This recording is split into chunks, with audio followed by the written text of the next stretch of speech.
Good afternoon, everyone. Thank you for joining us today for CDA's budget briefing. Wanted to welcome everyone. Thank you for taking time for joining. Next slide. Going over some logistics.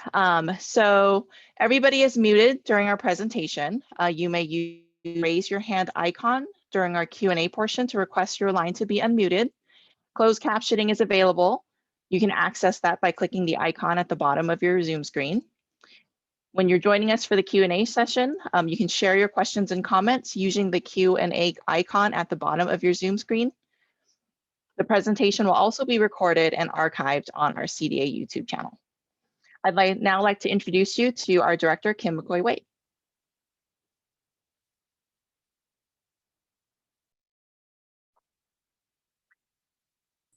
You're muted, Kim.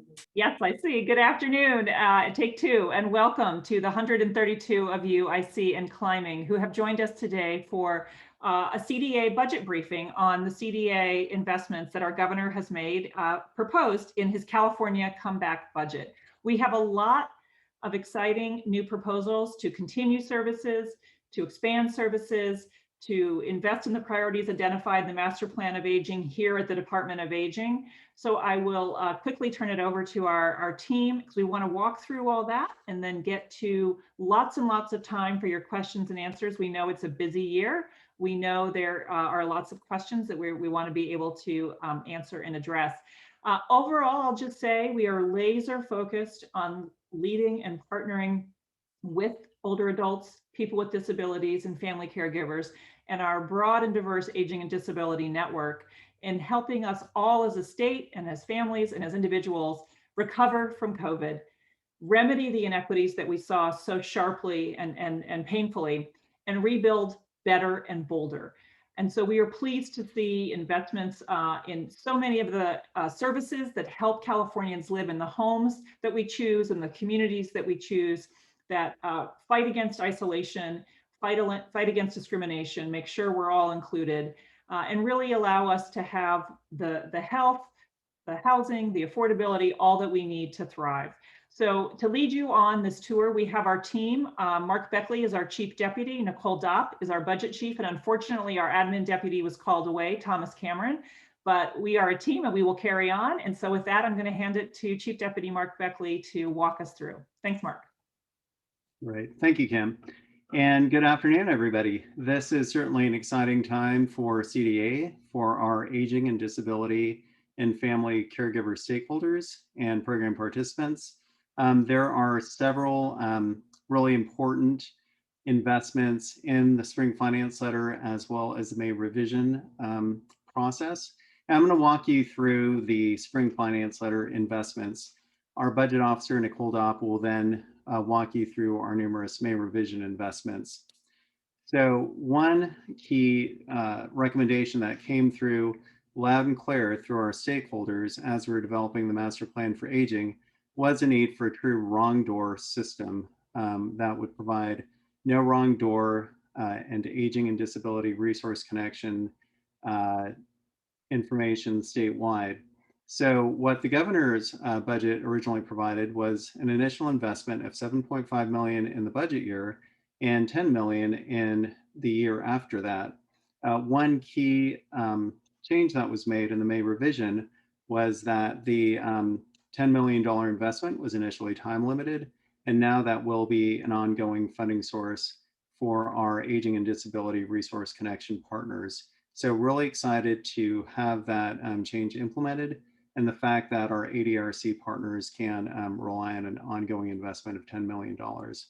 Also, in the spring finance letter process, there was an additional investment of $2 million for state staff to effectively oversee and provide training and technical guidance to our ADRC partners. So at the state level, we'll have 13 positions dedicated to overseeing our ADRC program. Next, another key program expansion and innovation is with our health insurance counseling and advocacy program, otherwise known as HICAP. So what we've really been focused on is that the HICAP fund at the California Department of Insurance has been realizing a surplus. And so this is an opportunity for us to really provide expanded HICAP services to individuals who are Medicare eligible and could really benefit from Medicare health options counseling, as well as long-term insurance counseling throughout the state. Currently, our penetration rate of individuals receiving our services is less than 1%. This initial investment will allow us to start doing some really good planning with all of our partners and stakeholders to determine how to effectively expand promotion, outreach, and strategically grow our program over time. It also includes an initial investment of one additional volunteer HICAP coordinator for each of our 23 offices. So we're really excited to embark upon this program expansion with all of our stakeholders. Next, another key initiative is fall prevention and home modifications. As we know, falls are one of the leading causes of injuries and death among older adults. And so this is a critical infrastructure investment to continue to expand our fall prevention program. We had initially received an allocation of $5 million in one-time funding. As Nicole will say or tell you, this will now be expanded even further. So, really great to have this investment. I know that our AAA networks have already started working with a number of their program participants to work on education, training, and valuable home modifications to their residences. The next proposal is the Office of Long-Term Care Patient Representative. So under current law, all health facilities, skilled nursing facilities, and intermediate care facilities are required to provide a patient representative to their patients who are incapacitated and unrepresented if they don't have a family or a friend who can really express their wishes for medical treatment in our SNFs and ICFs. What CDA is standing up is a new Office of Long-Term Care Patient Representative in the event that facilities can't find a family or family member or friend to represent patients. We will provide a public patient representative who can effectively provide this service. In the budget year, we are proposing to stand up this program with 23 local staff. And then at the state level, we'll have 6 state physicians that will stand up the program and will begin implementation of this program. And then finally, as you're all aware, we launched our master plan for aging in January. We now will be hiring additional staff to effectively lead and implement our master plan for aging. So we are investing $3.3 million in 20 positions in a variety of different areas, including policy. We'll have a new policy chief who will oversee key aspects of master plan for aging policy. We're hiring additional IT staff who will now stand up an enterprise client relationship management system so that we can get really quick and statewide views into the data for all of our programs and understand the gaps and needs of our program participants. And then, of course, we will have project management staff and additional legal staff to provide guidance and support for all of our master plan for aging efforts. Okay, with that, I will turn it over to Nicole Dopp, who will now go through our May revision proposals. Good afternoon. In the May revise released this last Friday, we saw a new investment in the community-based adult services program. The program will receive $1.9 million in fiscal year 21-22 and $2.4 million ongoing. And this funding will support 10 new positions at the state level to address increased certification and recertification workload. We know with each certification, new CBAS Center certification, there is a biannual recertification process. We have continued to see an increase in applications over the years for new centers. And so these staff will work to keep us at current and updated on our certifications and recertifications to keep older adults safe within the program. We also seen an investment in the CalFresh expansion program for older adult outreach. And what this program does is it provides outreach and application assistance to older adults to receive food benefits, such as groceries. This will be a $2 million investment ongoing. It'll provide 2 staff members to CDA. One will be programmatic to provide the technical assistance and guidance and monitoring, and one will be financial support on the administration side. 1.7 million of the funding will go directly to the AAAs to support their outreach and application assistance efforts. We've also seen the Older Adults Recovery and Resilience proposal, which is a $106 million one-time investment to be used over the next 3 years. $6 million of that funding will be used over the 3-year period for administration efforts at CDA, and $100 million of those dollars will go to the locals. A breakout of that funding is as follows: $20.7 million for senior nutrition, $20 million for senior legal services, $10 million to support fall prevention and home modification, $17 million for digital connections, which is digital divide and the tech support, $17 million for our senior employment opportunities, which is housed under our Title V program, $9.4 million to expand upon the Aging and Disability Resource Connection, or ADRC programs, $2.8 million for family caregiver support, $1 million for elder abuse.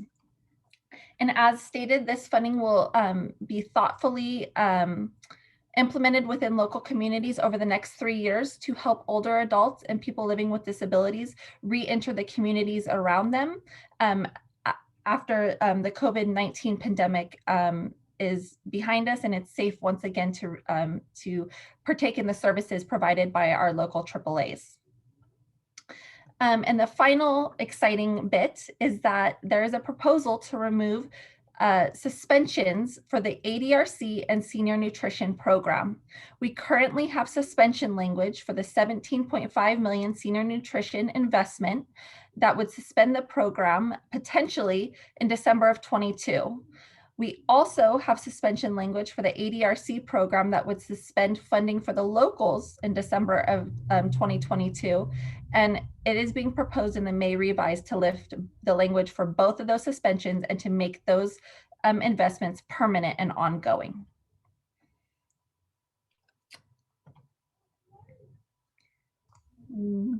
I can turn it back over to. Great, thank you so much, Nicole. And we're going to turn to Q&A. So if you have a question or comment, please feel free to use the Q&A icon at the bottom of your screen, and we'll go through those.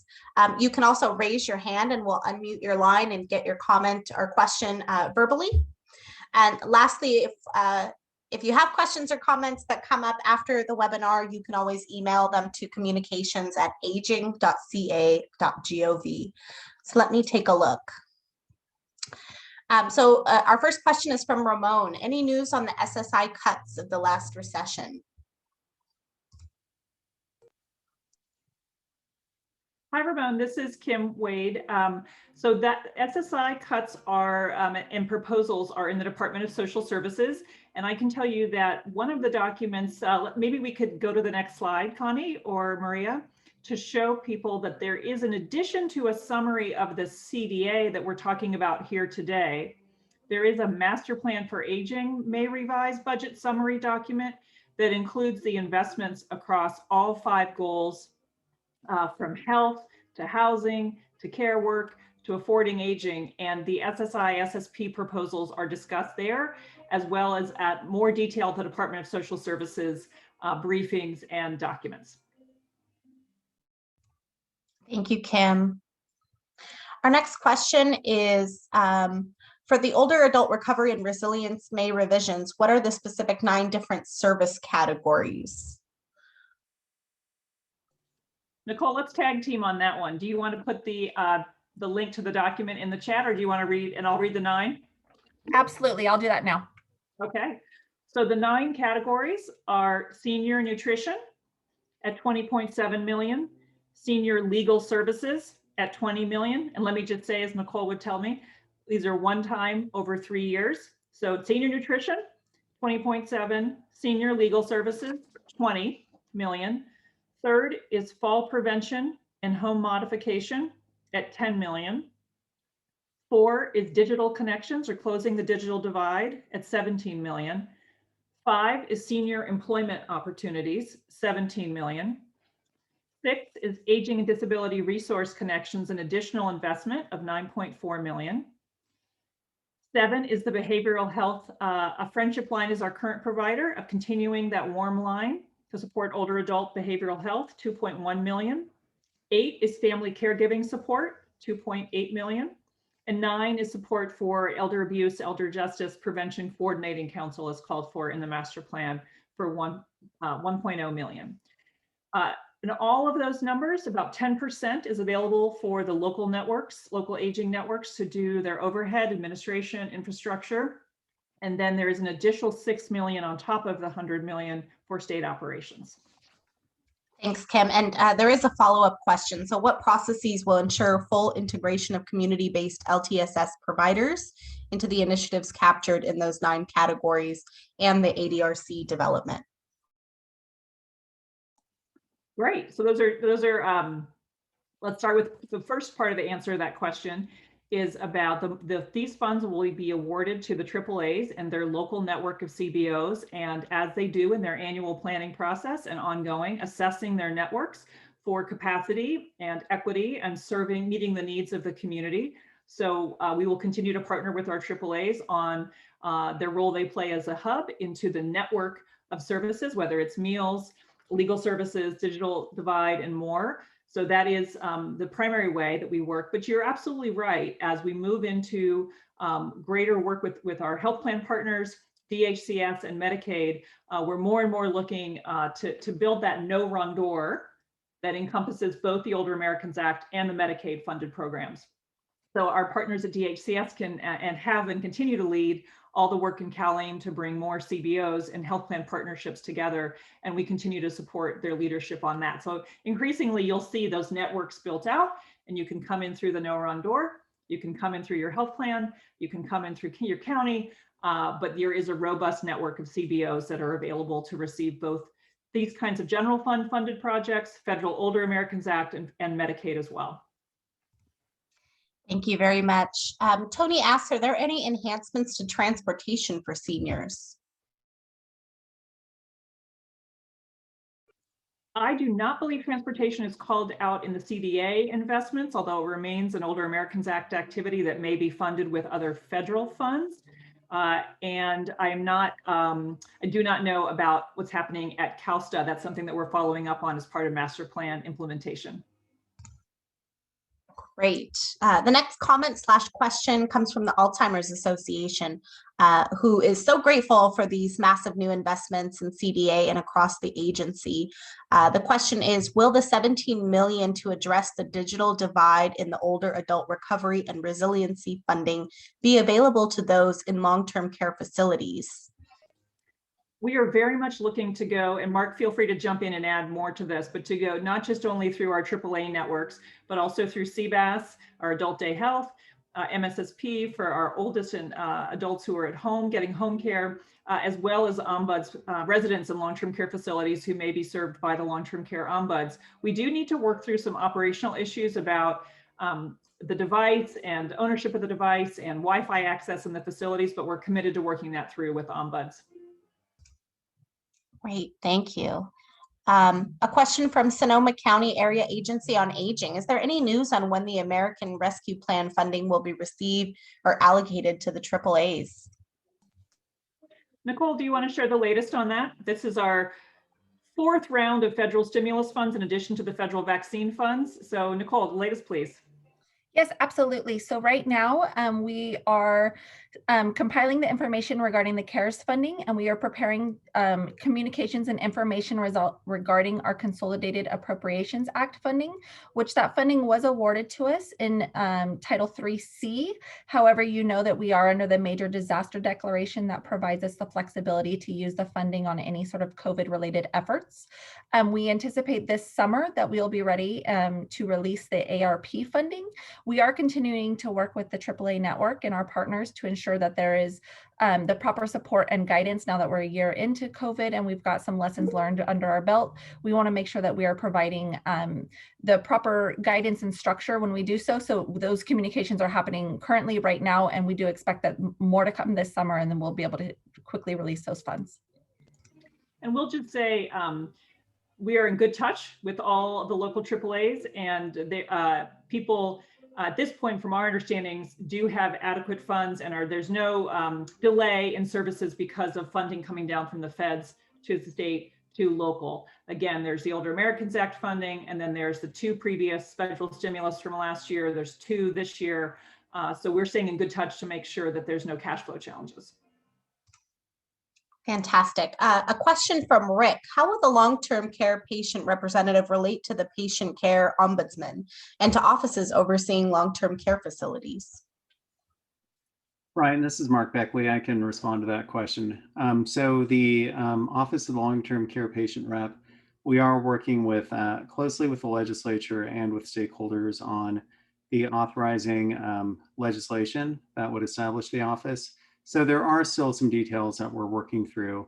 But in general, the patient representatives, if they were to, say, witness any potential instances of abuse or neglect, could certainly refer those instances over to the ombudsman for review and research. And then, anything that may affect, facility health and safety could also be referred over to the California Department of Public Health. So they will be in the facilities to some extent. There may be some interactions, but yeah, in general, it's, usually we have pretty close coordination with our other state offices and partners whenever we enter facilities. Thank you, Mark. A question from Diane. Can you describe the digital divide category further? Sure. We've been able to date with our federal funds to purchase tablets with 2 years of a broadband contract and some IT support and distribute that out. So we are the proposal is to spend another 10 million to continue to purchase devices, maybe diversifying beyond tablets. Some folks are better served by smart speakers or other types of devices. But again, the device with broadband we know is critical. And then we're 7 million or perhaps 7 or 7.5, Nicole will correct me, for a digital literacy. We want to be sure that people have access to the classes and the training that are meaningful to help them get online. Some probably combination of in person, over the phone, other ways to help people get that skills that we all need to be able to make the device and the broadband meaningful. So it's split between devices with broadband and some training opportunities statewide. Great. Question from Victoria. Can you talk about the legal funding and what the proposed use of it will be? Sure. The funding is for legal services, which is, as you know, a currently allowable and part of the supportive services of the Older Americans Act. We are hearing from the field a great need for legal services around evictions, for example, in the wake of the pandemic, and eviction defense for older adults is one example, and the continuing concerns about fraud and exploitation of older adults as well. So working with our legal services network and our role as the legal aid developer to strengthen the legal services available to older adults.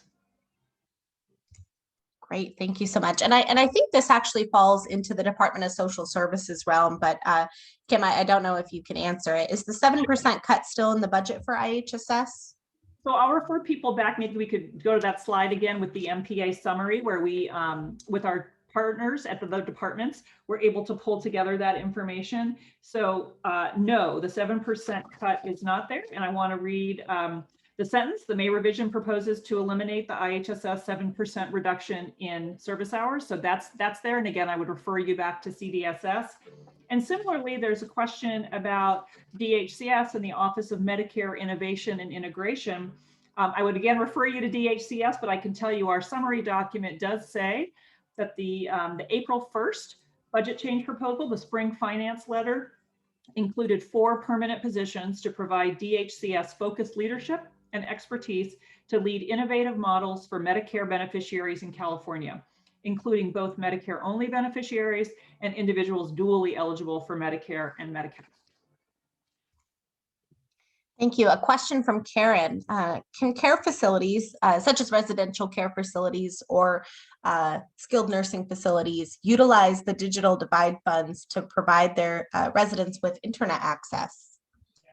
At this point, we are not contemplating grants to facilities. We're really working with the residents through the Ombuds program. Great. How can a healthcare professional working with seniors who are returning home from a hospital stay access fall prevention and environmental assists for the clients? Great question, and I'll give a partial answer, which is to contact our AAAs. Again, we have a statewide aging and adults information line, 1-800-510-2020, that you can call to find out what falls prevention services are available through your AAA, so that you can do that grab bar or ramp or other renovation to help the home stay accessible and prevent falls. Increasingly, of course, CalAIM and other programs, Medicare Advantage, are looking at these types of investments as part of the health plan payment, and so it's worth inquiring whether the health coverage that you have, that your client has, could pay for this. We've certainly heard from our partners at West Health about work in geriatric ERs, where when someone comes in with a fall, part of the treatment is looking at what might have caused the fall, whether it's a home improvement needed or a medication issue or otherwise as part of the care. So definitely worth checking if the healthcare can pay for it. But again, we have these Older Americans Act and proposed general funds investments as well. And it looks like we just have one question left. So I do encourage folks, we do have some time left. If you have any comments or questions, to drop them into the Q&A, or you can raise your hand. You can use that icon on your toolbar and we'll unmute your line and hear from you that way. So our final question that I'm seeing is from Alan. Are there any updates on the Office of Medicare Medicaid Innovation? And are there any budget impacts to accelerate or award more funds to the new office? Yeah, I think I just answered that, but I will add the numbers from the spring finance letter. Again, it's in that master plan for aging, May revised summary, and it'll be on DHCS. It's $602,000 proposed, ongoing $452,000 general fund proposed to fund that office. Thanks. And I'm seeing a question from Debbie. Can you please describe the work that the Department of Aging is doing with the Department of Healthcare Services on the CalAIM proposal? Yes, absolutely. Department of Healthcare Services is leading a cross-agency partnership with all the departments that provide services such as CDSS and IHSS, our CDA, and Adult Day Health, CVAS, or multi-purpose senior services. So they really have and continue to lead us in a cross-partnership, looking at everything from how in lieu of services and enhanced care management will include our programs where appropriate. And again, how the no wrong door can really bring together the best of our community-based services, our county services, and our health plans. So it's through DHCS and Director Lightbourne and Medicaid Director J.C. Cooper's partnership with all departments that we are participating. Great. Here's our next question. Is the Consolidated Appropriations Act 2021 also scheduled to be released this summer, or is there a kind of a different timeline? Yes, I'll ask Nicole. She just gave us an update on the American Rescue Plan, which I consider federal stimulus 4. This one, Consolidated Appropriations, I call federal stimulus 3. So Nicole, can you give an update on timing of that one? Absolutely. So we anticipate the order of funding that we anticipate going out would first be vaccine funding, which we hope to get out in the very near future, because we know that that's the most pressing issue. We need to target the individuals who've not yet got their vaccine and assist them in securing that. The next funding that we see going out this summer would be the Consolidated Appropriations Act, but we do want to continue partnering with our AAAs. The conversations have begun, but we want to make sure that, whatever guidance or structure that would help to ensure the quick expenditure of those funds during the current pandemic and post-pandemic world, that we provide that guidance. So those conversations are ongoing. We expect those to go out after the vaccine funding this summer, before the ARP funding. But yes, those conversations are still taking place, and we want to make sure that we have the guidance and support before we roll out anymore. And those, yes. And this is a question about nursing and assisted living facilities, to see if anybody is doing studies of the difficulties that are occurring during COVID as a way to try to fix the problems as we move forward. Yes, the governor has proposed a broad, comprehensive lessons learned, if you will, report that CDPH will be taking the lead on COVID, and of course, what's happened in our nursing homes where so many residents and staff fell seriously ill and died, will be a part of that analysis. So CDPH's after action, if you will be a big part of that. It's also something that we see as part of the master plan implementation around nursing home innovation as CDPH moves to as CDA moves to implement the master plan and stand up a policy shop that can work on initiatives like that. Nursing home innovation is absolutely part of what we'll be working on in partnership with CDPH. And then thirdly, of course, the long-term care ombuds plays a critical role, and we are actively recruiting for a new long-term care ombuds to be appointed to replace Joe Rodriguez, who retired this spring. Great. I'm seeing two more questions. One is about vaccines, and then we've got one on COVID flexibility. So I think we'll start with the question about vaccines. So for the vaccine program, would it provide access to in-home vaccinations? Older adults who have not received the vaccine and who want the vaccine appear to lack transportation resources as their largest barrier. So thank you. So two answers here, and you can help us get the word out. myturn.ca.gov, and the call center at MyTurn now does provide a connection to free in-home for people who need it, who have those barriers that they cannot leave the home, or a connection to free transportation, either through your health plan or otherwise. So please, this is relatively new, started in early May. So please do turn to MyTurn if you haven't yet to get that connection to free rides, free transportation, and in-home for the people who need it. So MyTurn, in partnership with local public health and other partners, local paramedics, is making that possible. Secondarily, yes, CDA, as well as other departments and aging and disability providers in California, has been awarded vaccine outreach funds, about 5 million in the aging space, and another 1.5 in the aging and disability resource connection space.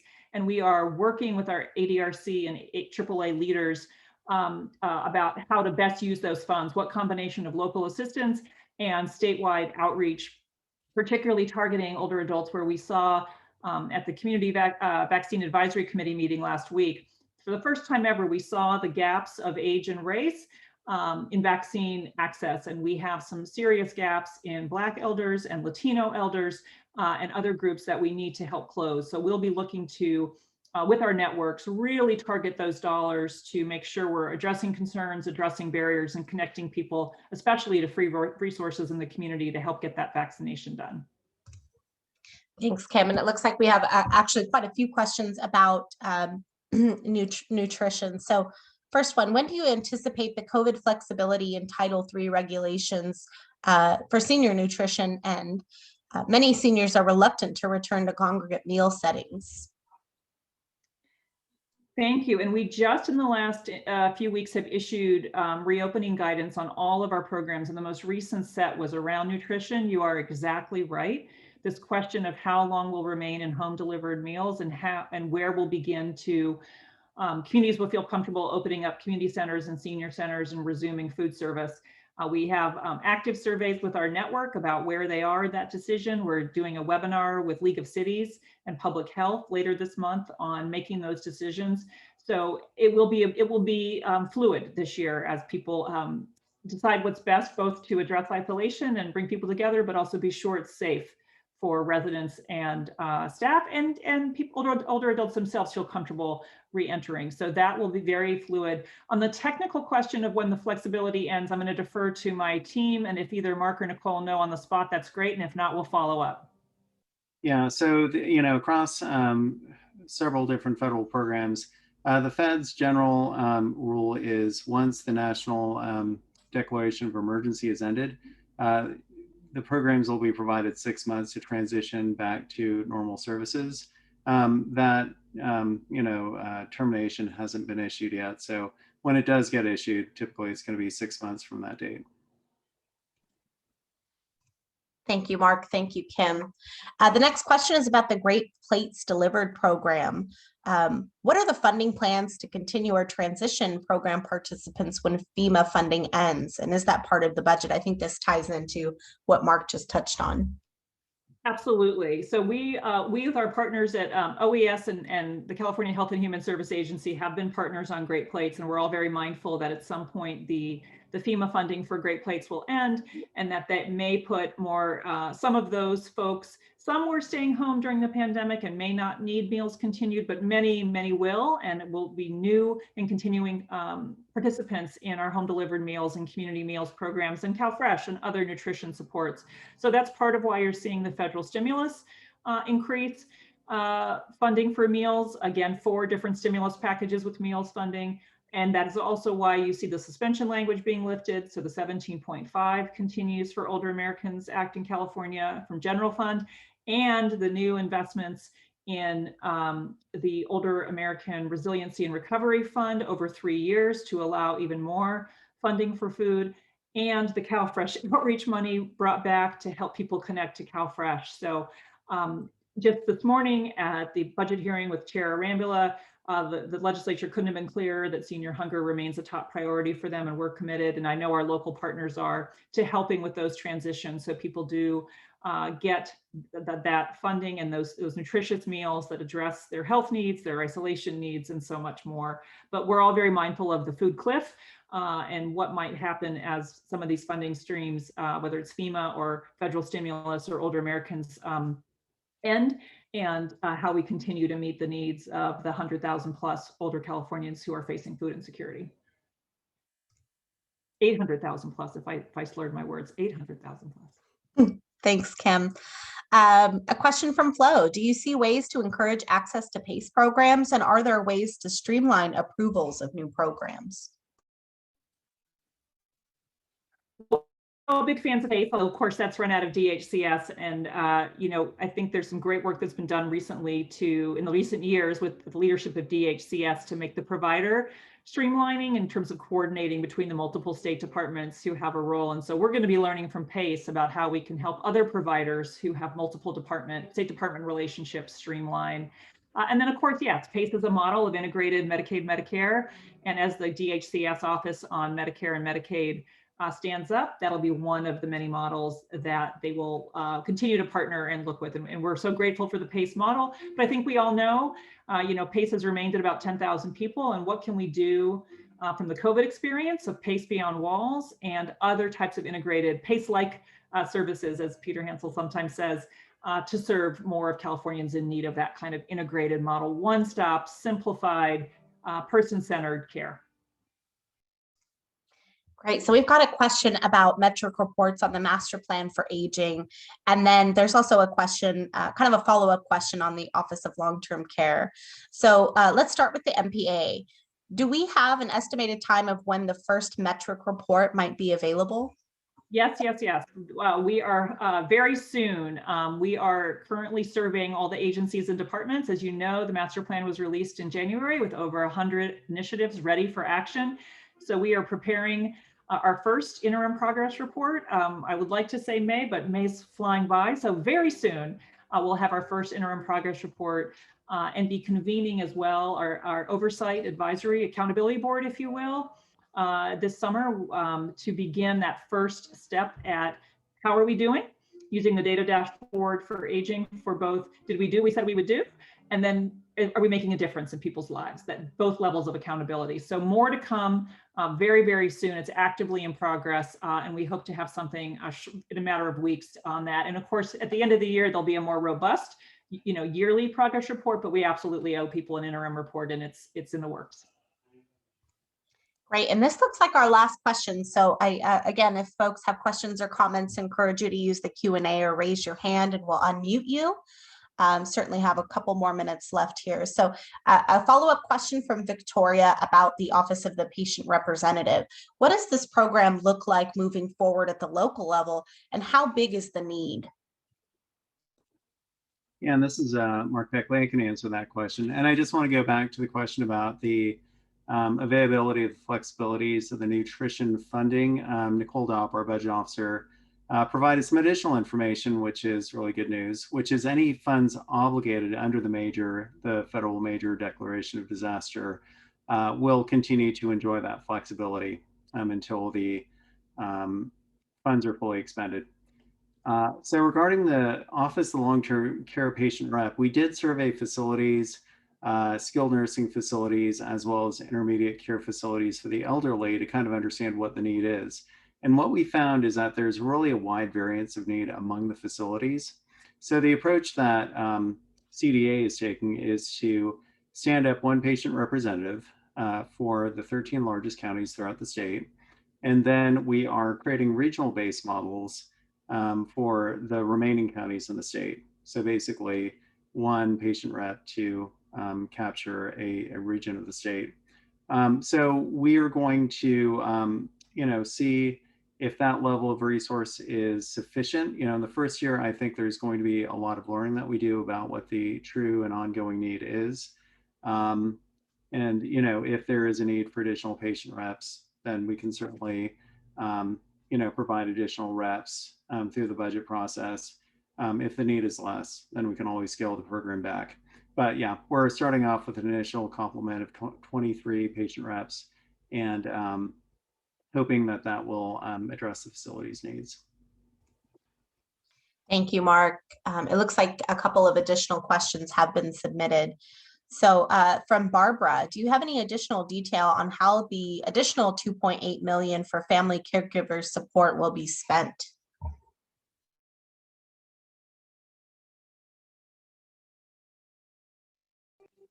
Again, it will go through the network of AAAs and their family caregiver partners. We are digging in a little bit more to look at the family caregiver resource centers that are resourced through DHCS and how they are connected with our AAA networks and what other family caregiver supports are out there. So we should have more to share, but the working plan is to go with the AAA network's current network of family caregiver providers. Thank you. And a question from Thomas. Will there be any funding for aging in place home renovations, for example, bathroom safety renovations? That is part of the falls prevention home modification, yes. And another question from Sonoma County Area Agencies on Aging. How do AAAs advocate to have the drive up, pick up flexible meals innovation created during COVID be a permanent model to provide food in neighborhoods, bringing food to a central location where older people live to be picked up as an alternative to attending congregate meal sites? It would mean a data dictionary addition or definition modification to nutrition programs to allow this. Very interesting, Sonoma. Thank you for always being a place of innovation. I would say there's two answers to that. To the extent that we're using Federal Older Americans Act, we'll need to talk with our friends in Washington who are increasingly open to innovation and, of course, building back better from the pandemic. But to the extent now we also have proposed general fund investments that are not tied to the same strictures as Older Americans Act, there may be an opportunity for some of that innovation here in California. And so we should dig in and see what might be possible. Great. And it looks like we have a hand up in the audience. Randy, your line's been opened, so you can unmute and jump in. Go. I'm Randy Hector, California's Disability Rights.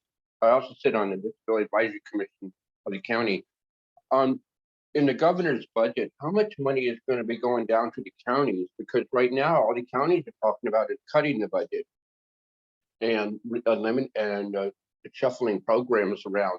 So how much are the counties going to be getting for some of this, a lot of this money that's coming from the state and from the federal government to help them offset their cuts that they've had, especially when it comes to mental health?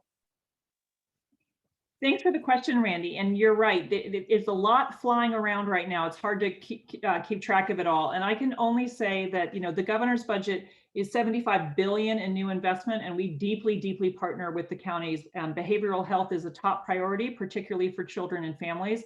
And so I think there's more to come. As always, I would refer to our good partners in the counties, CSAC and CWDA, for the latest and greatest on what's happening with the counties. I can certainly say that of the aging investments across the departments and across agencies, the May revision includes more than 2.1 billion of one-time and 1.7 billion, again with a B, ongoing in aging and disability, including money that will go to counties for things like the IHSS 7%,